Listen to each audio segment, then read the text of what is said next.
New Thought Media Network. We are a global broadcast network of positive music, media, and entertainment, inspiring humanity's evolution along the journey of enlightenment and creating a world of love, peace, empowerment, and prosperity for all. New Thought Media Network. Positively inspiring.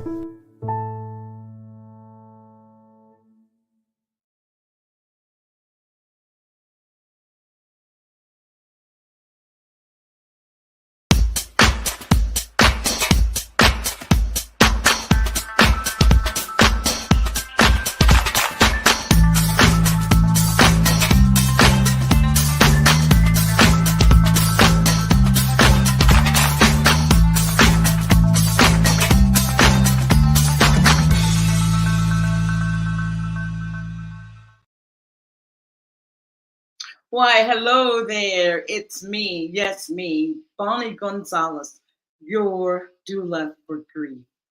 So good afternoon, good morning, good night, good whatever time you're watching this program. Just want you to really just sit back and make this hour for and about you. Grab a cup of tea, a cup of coffee, find a comfy position. And if you want, call a friend and tell them to join as well. And let me know you're watching. Drop a comment in the comment box. Would love to hear from you. A comment or a question. So that's my welcome. And a little bit about me before I get started.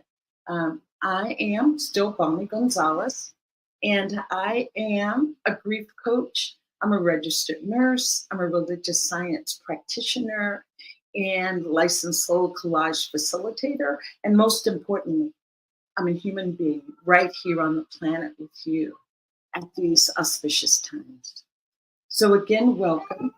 And if this is your first time joining me, I just want you to know that you have come to the right place to start your journey from healing from grief. And if you're returning, oh my goodness, welcome. I'm so honored and privileged that we have that relationship, that you trust me to come back every week. So thank you. And just a little bit about loss and grief. I just want to cover that, kind of housekeeping rules. Loss is what leads us into grief. Grief is just the emotional response to a loss. And as you know, we suffer, or maybe you don't know, and let me explain. We suffer a myriad of losses in our lives. And of course, death is the biggest. I always start with that. I honor death. As they say, I bow down to that loss. That is the biggest and most painful loss you will experience in your life. But there's also divorce, loss of relationships, health concerns, about a mutilative surgery, a geographical move, a divorce, even a promotion can be a loss. Leaving behind what is known and familiar in your daily life, moving to something else that is unknown. So losses show up in so many ways. And then it is our emotional response to those losses that we term grief, which usually does include sadness, anger, confusion, numbness. All of those are emotional responses to the loss. Loss is what happens to us, and grief is what we feel. So just remembering that it is normal in our lives. And that's a part of what I'm doing here each week, normalizing conversation around grief, allowing grief to be a part of our everyday life. I was with a friend who was just saying that death was the second least talked about topic. That was number two, is the number two thing that we don't talk about. And I was shocked. I've been doing this for a while now. And I said, death? I said, I thought death was number one. She said, no, grief is the number one not talked about subject. People do not share their grief. And, you know, Bell Hooks says it best. We can't heal in isolation. Grief is not something that we can do alone. So I'm just starting the dialogue, getting the interest there, bringing it out of the shadows, and as I say, smack dab into the middle of our lives. And so today, I want to broach grief. As I said, you know, we're not talking about grief, but this is one area that's even more isolated. And here's what our theme today will be is the theme is coping and grieving with adult-child estrangement. That is a really painful and difficult grief to move through. And did you know that the statistics that 27% of the US population suffers estrangement? Can you just wrap your head around that for a minute? 27%. That means there are a lot of us out there suffering with this. And that means you probably know someone who is estranged from their parent or estranged from their child, because it is quite common.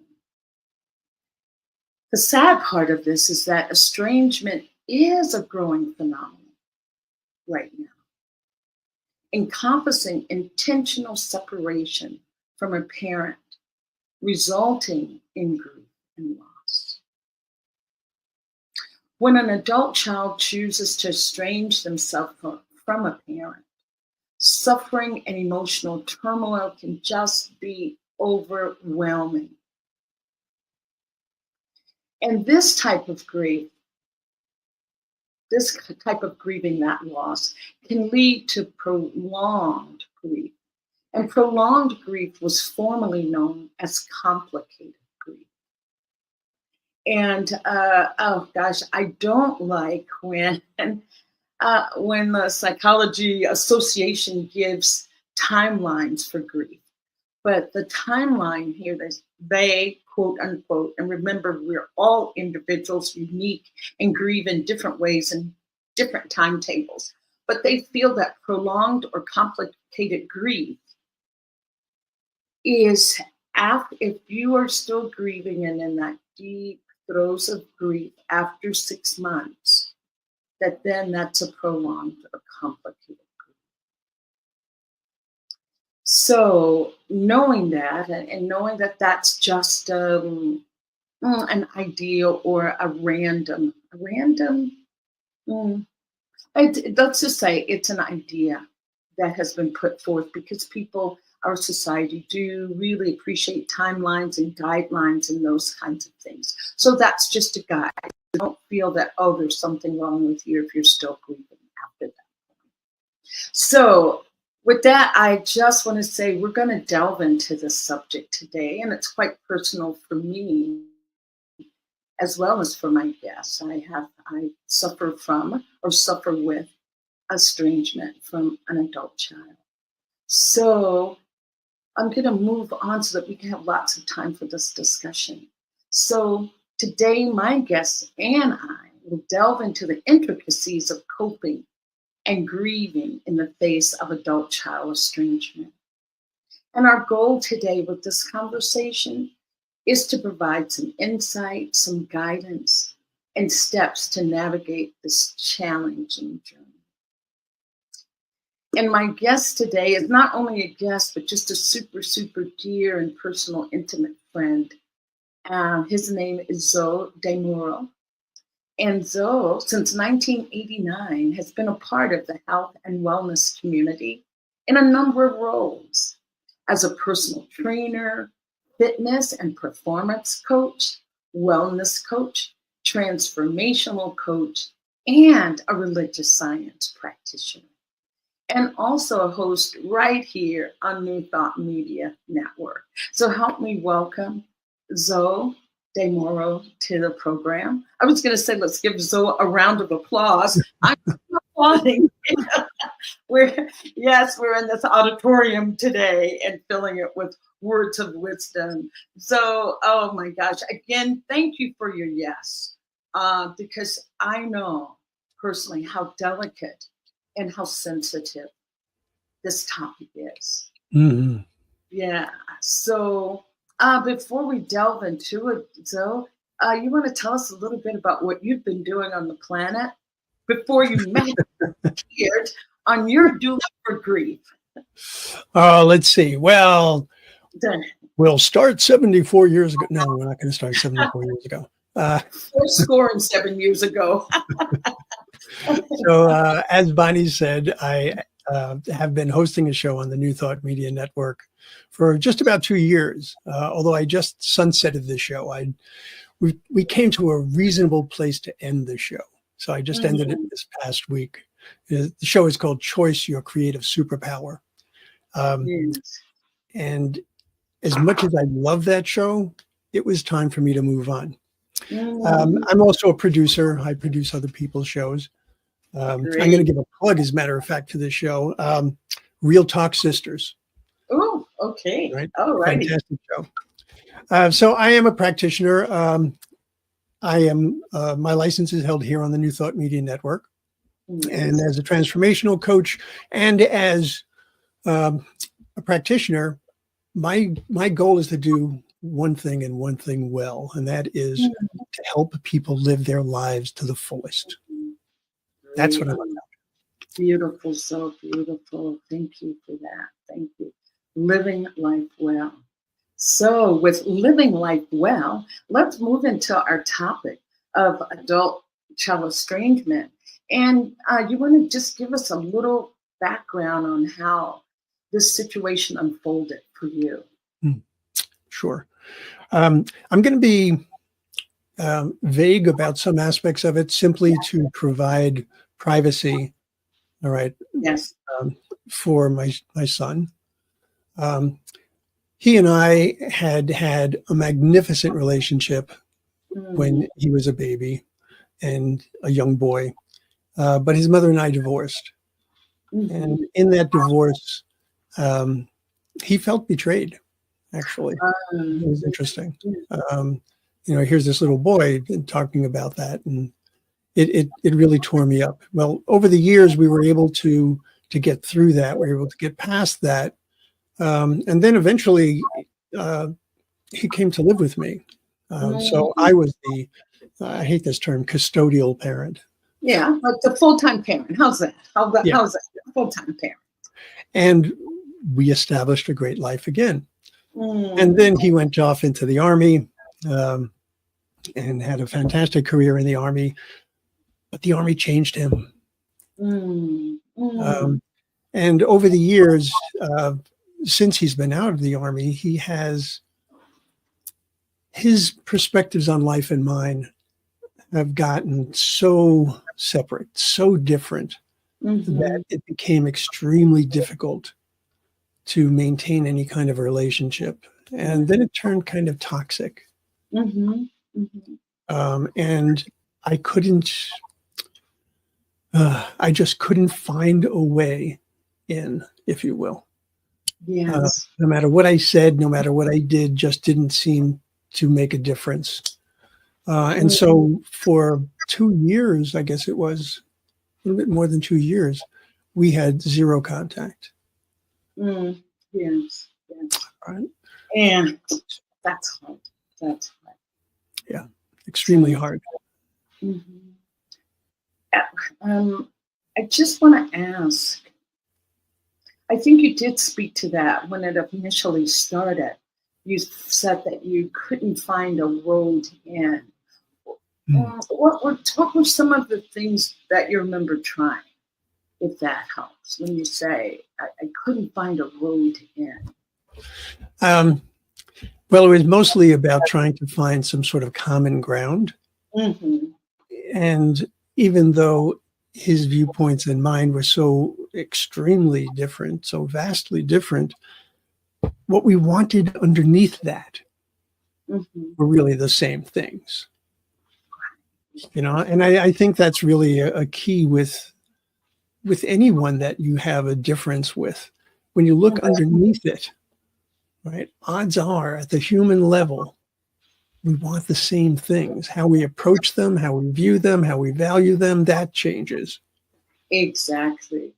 All right. So I was not able to find that common ground.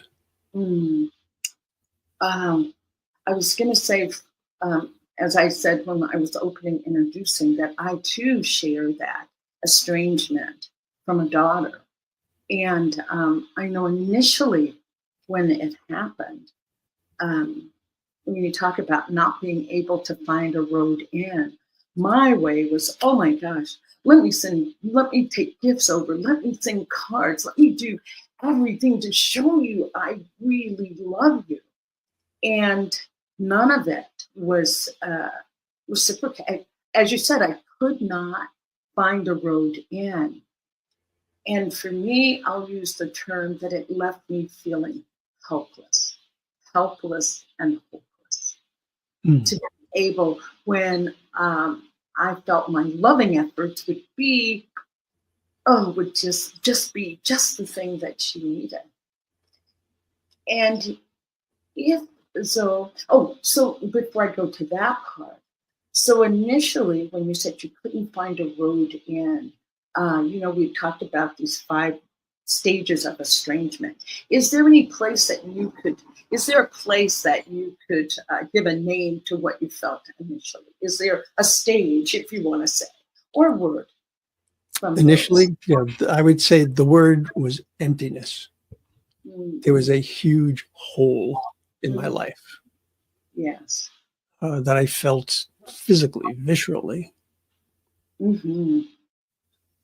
That did not. Nothing fills that. No. Nothing fills that void. For me, I was just going to say, I felt a sense of just total despair. Just despair. Like, it just couldn't be. Oh, and I usually don't ever say this in life, why me? Why me? There's, I think it's Les Brown that says, when you ask that question, why me? It's like, well, why not you? Who would you volunteer to have this issue? It's like, and I just felt like it couldn't be me. I mean, this couldn't be happening to me because I was such a loving parent. I did all that I could do at that time of raising her. I mean, I did what I thought was best. I always say, though, we have children at the wrong time in our lives. We have children when we're trying to figure out ourselves and trying to get to know ourselves as we're parenting. So I was just asking that because for me that was what it was despair, and yours was just this emptiness that you talked about. And so from there, so not that it really matters. Well, maybe it does. How long has it been that you've been estranged from your son? Let's see. I would say probably about 4 years total. At this point, without getting ahead of our conversation, at this point, I am actually in contact with him now. It's limited, but it's not the total blank that it had been. And let me ask you this, and I'll ask too, because of having such a close personal understanding of what it's like to be estranged. If you could roll back the times and right before, say, the estrangement began, would there be something that you would have done differently? Ooh, that's an excellent question. Yeah, is there something? Looking back on it, I would say probably not. Mm-hmm. right? And I say that because one of the things that is so important to remember when we look at these types of things is that we're dealing with two human beings. We're dealing with two adults. We're dealing with people who both have lives and have families and have experiences. Mm-hmm. And it's not ever a one-way street. Mm. You know, just as Yes. you said, you were pouring out all of this love and all of this care. It's about how it's received. And Yes. sometimes people can't receive what you're putting out there. And sometimes what you're putting out there in your mind, in your perspective, it's the thing. It's perfect. It's just so. But the way it's received is not quite the same. Mm-hmm. Yes. And holding that, when this estrangement began and with the sense of emptiness, how did that affect how you viewed yourself? Mm. As a parent, as a man, did that affect how you were viewing yourself? Well, first of all, I have to go back to earlier in life and say that, unlike yourself, I was at times a miserable parent. Not because I was violent or vicious or anything like that, but I was an alcoholic and an addict during the early part of their lives. And while I did everything that I was capable of to take good care of my children, I know I didn't. Mm-hmm. Mm-hmm. All right. So I carried that guilt and shame. And when this occurred, it amplified it. It brought that back. Like, well, you know, if I hadn't been like that earlier in life, would things have been different later in life? You know, and when I look at that now, I would actually say no, because my kids, as much as they saw the alcoholic and the addict, they also saw the recovery. Yes, they've gotten to experience both. Yeah, and I've been sober for 43 years now. Wow. So, again, applause. So they saw not only the degradation, but they saw the recovery and they saw the continuing recovery.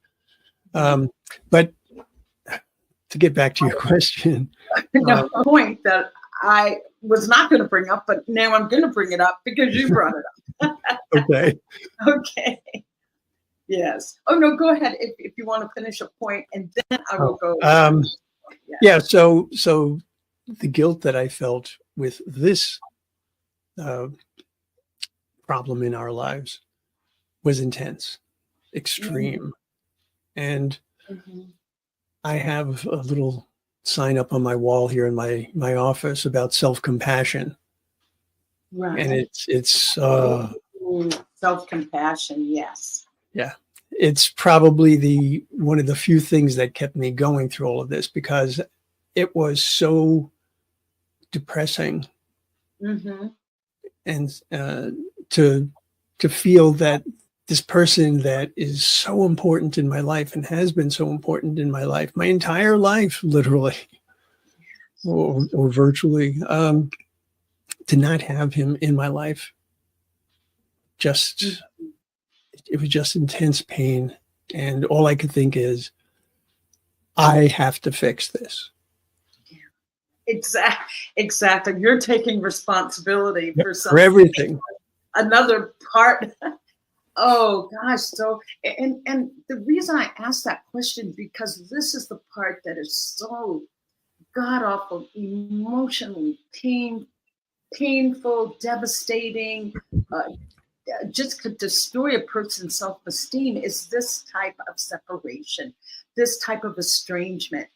It forces the estranger or estrangee, it forces that person into really looking at their own self-worth or self-value. I mean, it just brings it up. It's like, am I worthy? You know, what value do I have? What in the world could I have done that would get someone that I love so much to just shun me, in a sense. So many people take it back on personally. And as you said, you're talking about another adult. And in doing this research and preparing for this program, there was something that came up that you just talked about. So you brought this up when you said talking about your past history as a recovering alcoholic. And the research shows that people that really suffer really with this a lot more intensely, maybe say others, is that it's those people that have an unacknowledged or an unacknowledged trauma or injury that predates before the birth of that child. It has never been resolved. Maybe you didn't even realize it, but this severing of the relationship is what brings it up. And it's a good time. Is there ever a good time to have pain brought up? But this is one of those times that really therapy is really vital, really vital. Do you feel that when yes, do you agree with that or disagree? Whatever, whichever, I'll accept to both.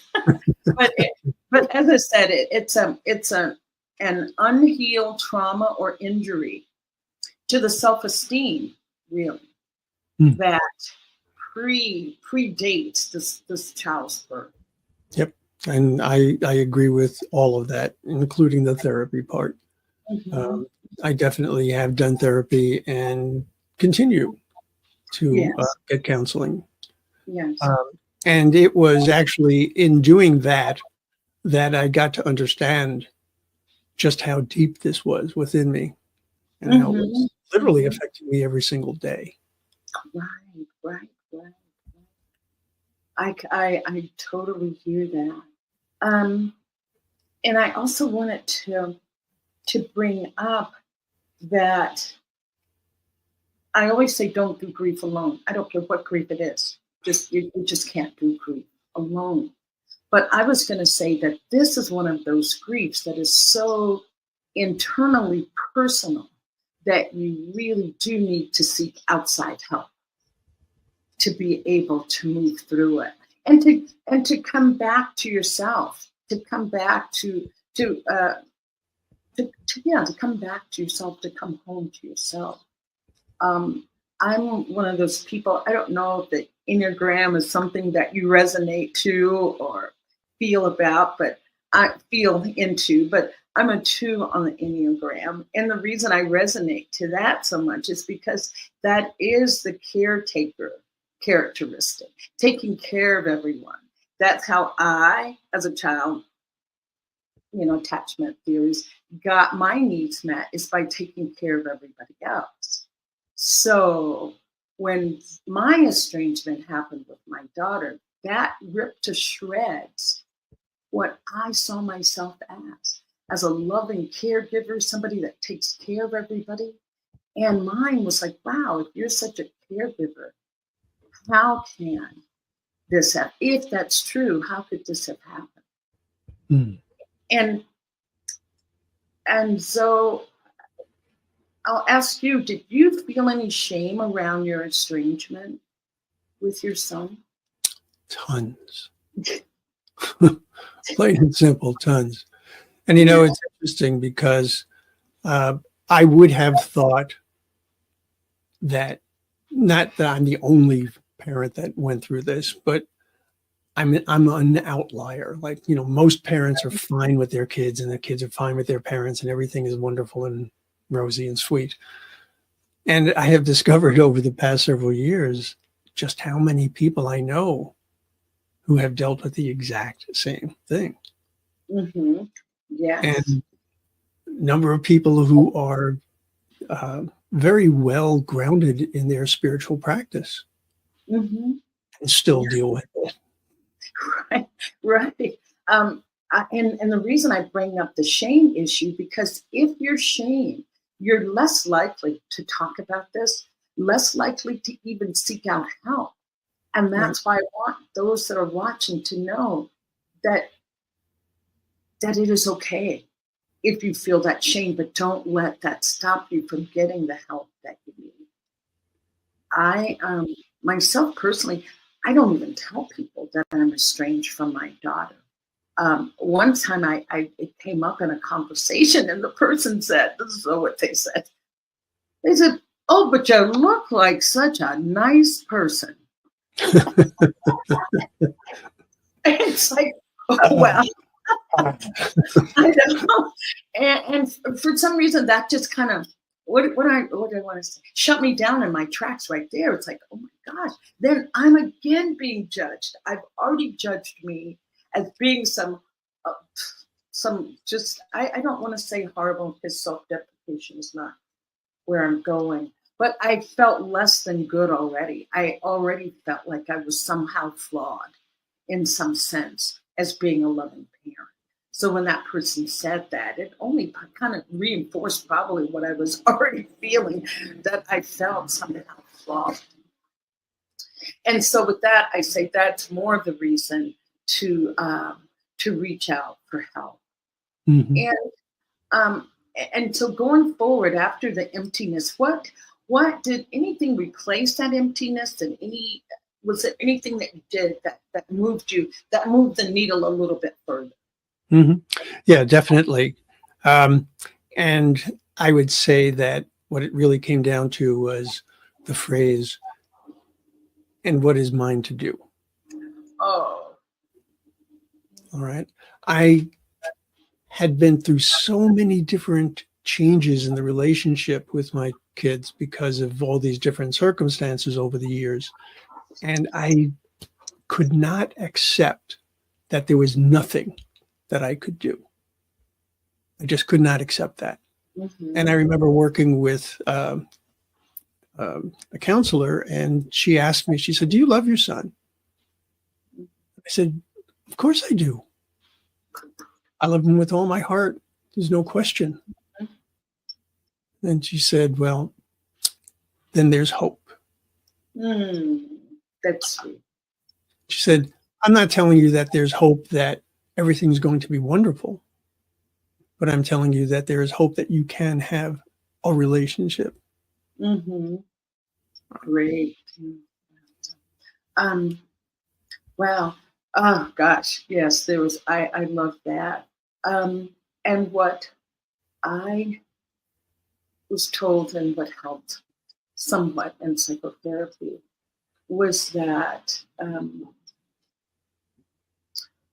that kind of the same thing, always leaving the door open for her, always letting her know that I love her, which leaves the door open. But then, Zoe, I had this thought as well, and I'll be very candid. I was like, how can I let somebody know that I love them that has hurt me so badly, that has just trampled on my heart? How can I leave a door open for love? And that was my work to do. And it wasn't easy, but that was my work to do. And in leaving that door open for me is what gave hope, is what gives me hope, knowing that door is always open. And also, what is unconditional love? But leaving that door open when you've been hurt or trampled, or felt. That's how I felt at that time, and that was an issue to move through. Was there any other? I'm just going to take a breath for a minute and just feeling into that of leaving the door open, filled with hope. And is there any other solace or any other thing that brought you comfort during that time? I was doing a course on forgiveness, taking this course. And I was under the impression that I was taking this course because there was someone I needed to forgive. Yes, I love that. That has gotten a lot of people to sign up for courses. And in the course of the course, I discovered that I was the one that I had to forgive. I had to be more gentle with myself. I needed to look at and see the reality of what I was doing. Mm-hmm. And being able to just say, all right, you did what you were capable of doing, Mm-hmm. right? Exactly. Now you're capable of more. Mm-hmm. Mm-hmm. Oh, beautiful, beautiful. All right. So that forgiveness started with Zoe. Yep, absolutely. Yeah. Absolutely. And it's interesting, Bonnie, because I don't feel a need at this point, and the circumstances for me are different from the circumstances for you, but for me, I don't feel a need that I need to forgive my son. I don't feel that. I do feel that, yeah, there were certainly problems, there's no question, but I don't feel that he did anything. How do I phrase this? He didn't do anything wrong to me. Mm-hmm. Oh, good point. All right. Good point. Yeah. If anything, I feel that the harm that he's done is more to himself. Yes. Mm-hmm. Right? Yes. Yeah. I love that you say that. In all of the turmoil, heartbreak, and moving through, and now I feel that I'm accepting. I always felt the pain that my daughter must be feeling, to have to know that someone loves you, but not to be able to be with them. So I always sent those prayers for her to be at peace, to internally to be at peace. And if there were forgiveness, it's forgiving myself, not even forgiving myself. This is the word that I'm looking for. Not feeling like it's my fault, quote unquote, my fault. If I had just had a magic potion and slipped a magic pill in there, this wouldn't have happened. It's like, no, it's like this is a person who is trying to take care of themselves in the best way that they know how at that moment, at that time. This is the best way for them to take care of themselves. So I've come to respect that. I've come to respect that that is her way of honoring herself or taking care of herself. And maybe it's a second. I see we have some comments. And from our dear sister Peggy. She loves the show. Thank you, Peggy. And the real Talk Sisters sounds interesting and engaging. So check it out. It's on Tuesdays, I believe. We'll give an update on that at the end. But I do love what Peggy says here. Loving boundlessly is always an open door. Yes, that is. As we say in our philosophy here, that love is the greatest power.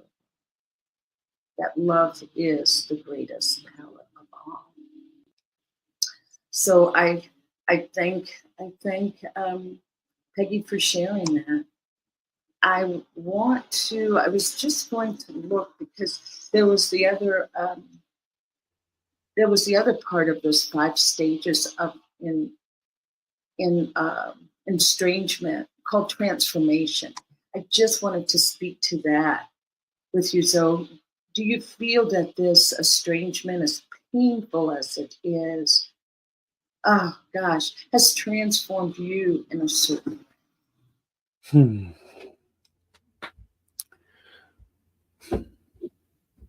I would say that the way that it has transformed me is to focus so much more on self-forgiveness, plain and simple. Mm-hmm. Carrying around guilt and shame is a burden that will just wears you out. I say it erodes your soul.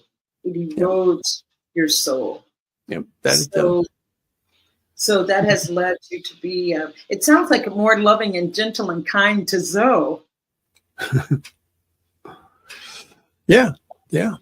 That's pretty much it. And being able to do that enabled me to say, all right, I have value. I have worth. I have the ability to be a good father. So let's do some exploration. Let's see, how do we make that happen? Exactly. And I was going to say, for me, so the other part of that, of transforming, if it's transformation, but to understand that I can't fix anyone. Because that's where I was in the beginning. I can fix this. I can make this better. I can make her love me again. I can make her want to be with me again if I just do all these, laundry list of things. And it's like, there is no fixing. Neither one of us are broken. Neither one of us are broken. So there's no fixing. And I was going to say, I don't want to get you too personal, but has this shifted your thoughts about your son, or how you see? Yeah, I'll just ask it. How has this shifted how you see your son? Yeah, it definitely has shifted, and it shifted after the counselor that I was working with said, all right, so you've told me that you love your son. Have you contacted him in any way? Have you told him that you love him? Mm-hmm. And I said, well, not for a very long time. And I don't know that he would accept it. And she said, you're right, you don't know. Right. I said, but have you tried? And I said, no, I really don't even know how I would go about doing that. Mm-hmm. And she said, oh, seriously? Come on. There's the telephone and there's text. And she said, but you know what I want you to do is I want you to write a letter. Mm. And she said, and this isn't going to be one of those letters that you write and then you burn it or, whatever. Right. No, you're gonna write a letter and you're going to mail it to him. Wow. And what you're going to say in that letter is, said, well, I'm not going to tell you what to say. I'm going to tell you what not to say. And what not to say is, don't ask for anything. Oh, okay. Okay. Tell him how you feel. Mm. Yes. So I wrote this letter, and which basically said, love you, always have loved you. I will never stop loving you. Yes. I know we have differences, and I don't know how to get past those differences. Mm-hmm. But I do know, despite that, I still want to have this relationship. Mm-hmm. Wow.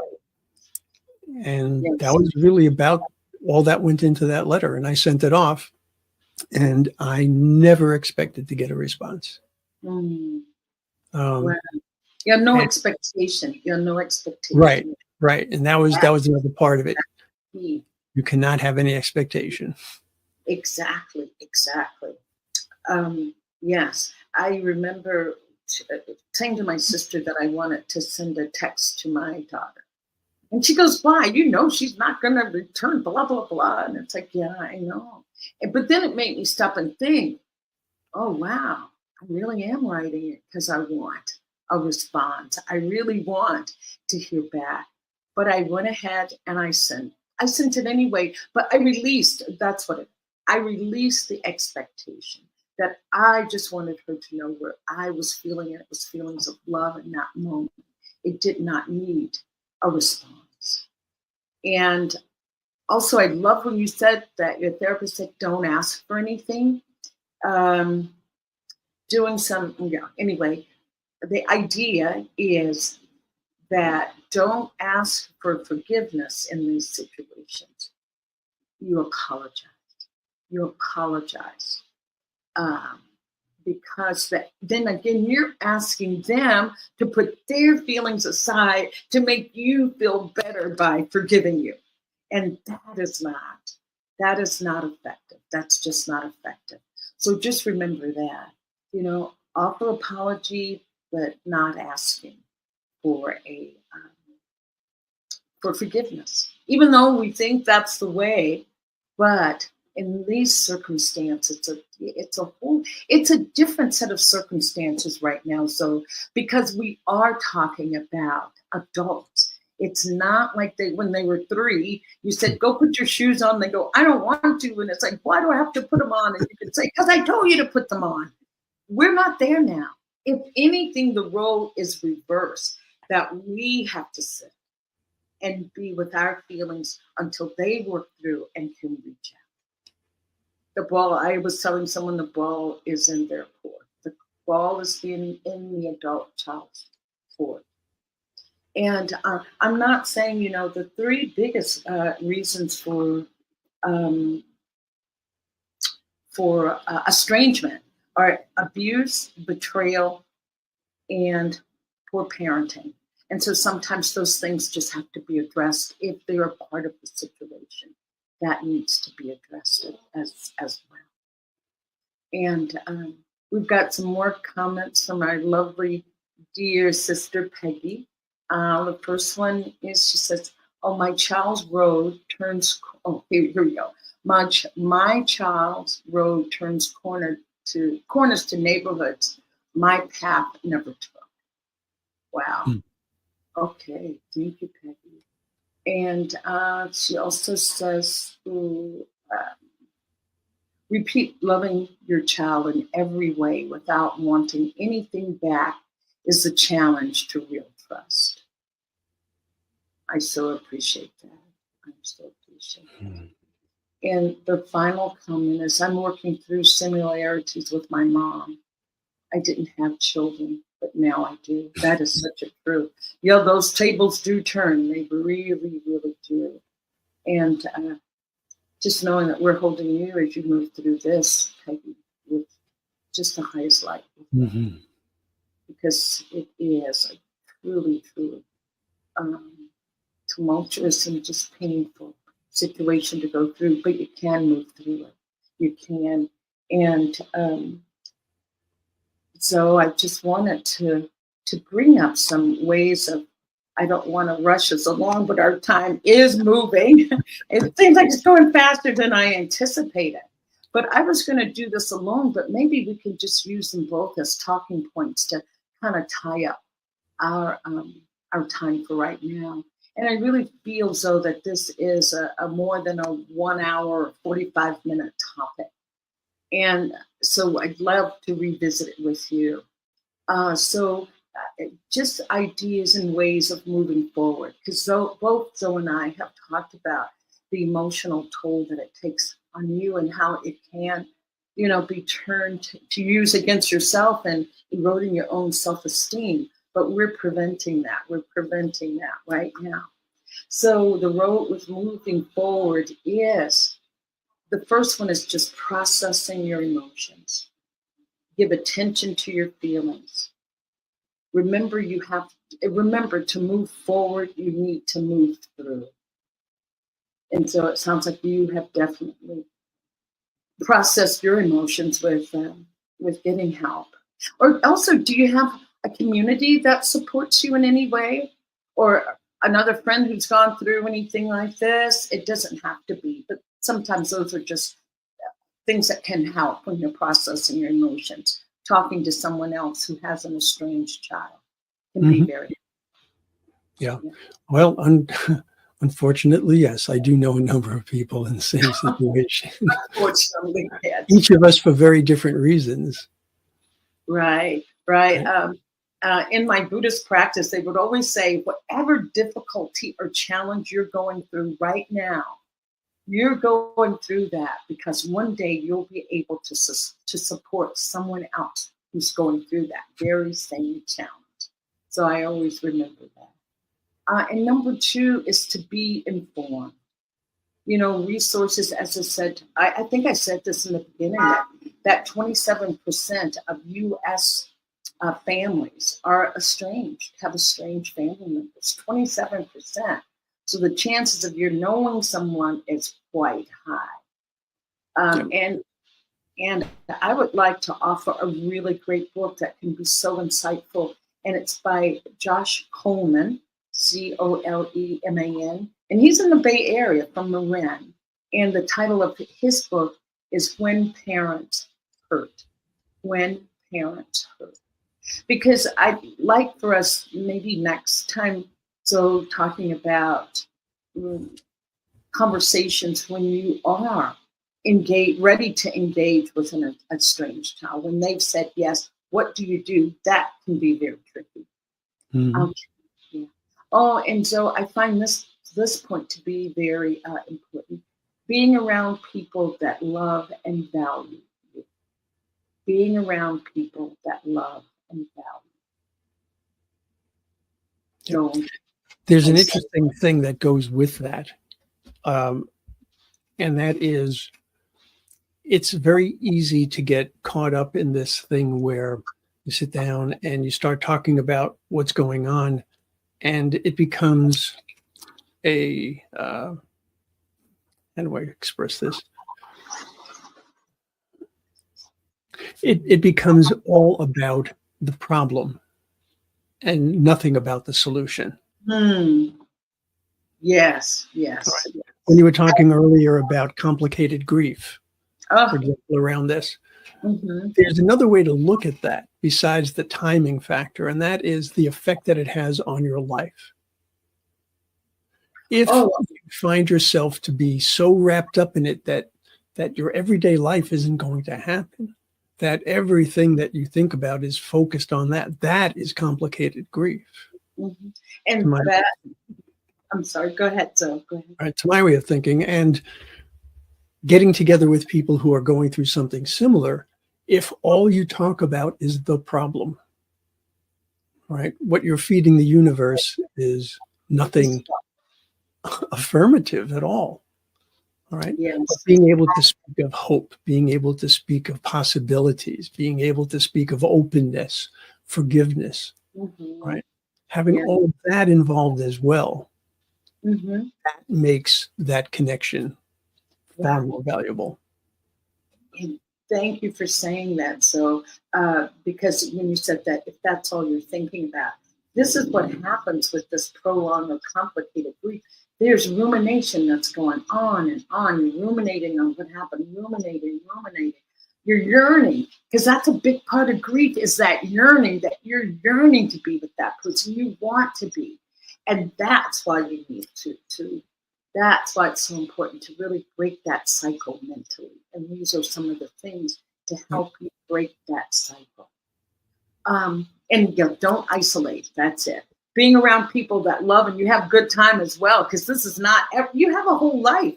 This is a part. I felt like a big hole blown through my heart, but I still have a wonderful, beautiful, life that I'm enjoying. So the other one is journal your feelings. It's important to get them out. And if you're not one that journals, I know that Zoe loves trails and walking and hiking, and that's another way to let it physically move through. There's walking meditations that you can do to get in touch with feelings. But just try journaling.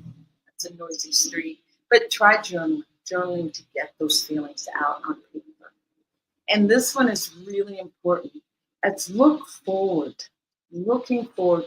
Your life has meaning and purpose. You are worthy of having a really wonderful life. You are worthy of having a wonderful life.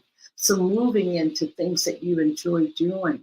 Because when we sit with the rumination, we just really get into a state of inertia. And you can forget that you even have a life to move through, that you have a life to move through. And the last, and you touched on this, was forgiveness. I just added that in, forgiveness. And forgiveness starting with yourself, knowing that you've done the best that you could under the circumstances, given the circumstances. And finally, as you said, Zoe, acceptance and hope. acceptance, and hope. So I think we have come almost to the end of our time, and I just thank you so much, Zoe, for sharing something so deeply personal, allowing yourself to be seen today. And I want you to know I am honored. I feel honored that you have said yes. Thank you so much. Yeah. So maybe we'll both take a collective deep breath. And blow it out, and know that we have wonderful lives to live. And this is the part that we're going to talk about, what wonderful things Zoe De Moro is doing in the world. Yes, Zoe, take it away. And Zoe it is. Okay. So what I have coming up on the New Thought Media Network is I'm going to be doing an interview show starting in June. Let me bring this up. Yes. It is. Okay, it's called And So It Is. Stories of Truth, Transformation, and Triumph. All right. Thinking about what we were just talking about. Mm-hmm. All right. And how we want to be able to move through these difficulties. We want to be able to take them and we want to use them, not throw them away, but we want to use them to move forward. Right. There are so many things in so many of our lives that just bring us down so low. And the reality of it is that comes from falsehoods, false beliefs, false, a lack of understanding, jeopardizing your own worth. All right. So being able to get to the point of truth enables you to transform your life, enables you to bring out into the world that which is so important, and to have that triumph. And so I'm going to be interviewing people who have gone through all different types of transformations. Yes. Right? Taking them from the falsehood to that triumph.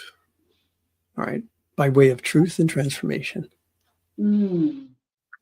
Wow. So, and do we have a date that we're going to debut? Saturday, June 1st. I'm not certain about the time. I think it's going to be 10 a.m. on Saturdays. It's going to be once a month, first Saturday of the month. So it'll be easy to remember.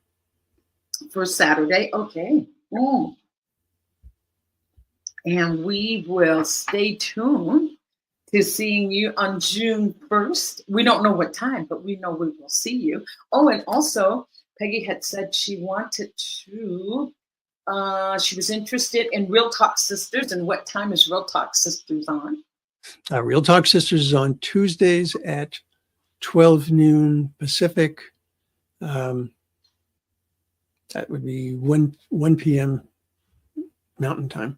Okay, yeah, 2 hours behind. Yeah, two hours behind Eastern Standard Time. Yeah, I'm crazy down here in Mexico with my time zones because we didn't change. So every time I need to do something, I have to stop to make sure, even the show, to make sure I'm on schedule.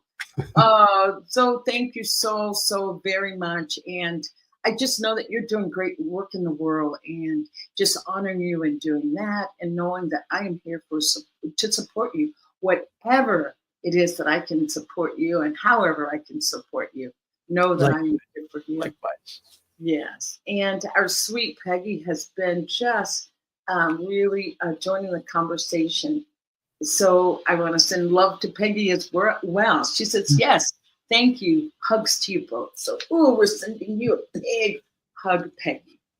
And with this, I'd just like to close my show the way I usually do. I want you to just take a deep breath, and I want you to just go to the mirror. I want you to look yourself in the eye and say, what do I need today?